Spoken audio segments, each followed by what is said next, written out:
Après bientôt 3 mois de guerre, Zaka, l'une des organisations les plus connues pour venir en aide à la population israélienne, a organisé une cérémonie spéciale. C'est l'occasion pour nous de rendre hommage et d'honorer nos bénévoles qui ont risqué leur vie pour accomplir leur travail depuis le 7 octobre.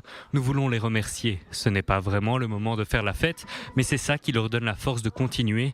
Nous voulons les encourager et leur montrer qu'ils ont le soutien de la population. Zaka est l'organisation principale responsable de récolter et d'identifier les morceaux de cadavres. Cette question est devenue cruciale depuis les attaques du Hamas et dans les semaines qui ont suivi. Je voudrais remercier du fond du cœur les personnes qui font ce travail qu'aucun d'entre nous ne voudrait faire. Ils le font de manière dévouée et en restant modestes. Ils représentent le peuple d'Israël. Tous ceux qui ont perdu quelqu'un ou qui ont besoin d'aide peuvent voir l'étincelle dans les yeux de ces bénévoles. On ne peut pas l'ignorer. Ces personnes incarnent le peuple d'Israël dans ce qu'il a de meilleur. La soirée était aussi organisée en l'honneur des victimes du 7 octobre et de leurs familles. Yossi et Eli, les deux frères de Sharon Sharabi, ont été enlevés du kibbutz Be'eri et emmenés à Gaza. En plus de ces remerciements destinés à Zaka, Sharon tenait à s'adresser aux dirigeants israéliens. Mes frères ont été emmenés à Gaza et ça n'est pas seulement une tragédie personnelle, c'est une tragédie nationale. Je pense qu'après 87 jours de combat, il faut conclure les opérations militaires.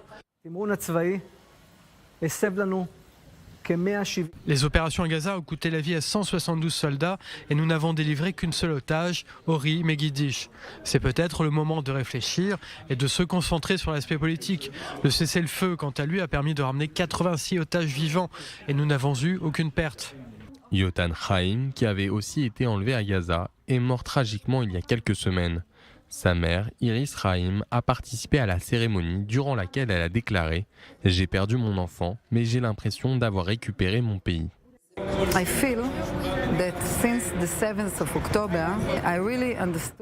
Depuis le 7 octobre, j'ai l'impression de voir le vrai visage du peuple israélien. Si ce jour terrible n'était pas arrivé, je ne sais pas si je m'en serais rendu compte. Tous les Israéliens vivent ici ensemble et partagent le même destin. Ils sacrifient leur vie les uns pour les autres. Je le vois avec l'armée, avec les soldats, les parents, ceux qui cuisinent pour les soldats et tous ceux qui sont venus à la Shiva pour Yotam, qui m'appellent. Il est dans le cœur de tout le monde.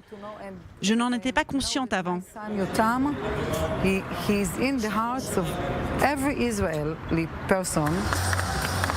Une atmosphère spéciale et mélancolique régnait lors de cette soirée. Une soirée à l'image d'Israël et du travail accompli par Zaka. Dans l'urgence, ces héros sont parvenus à faire face à la mort avec dignité.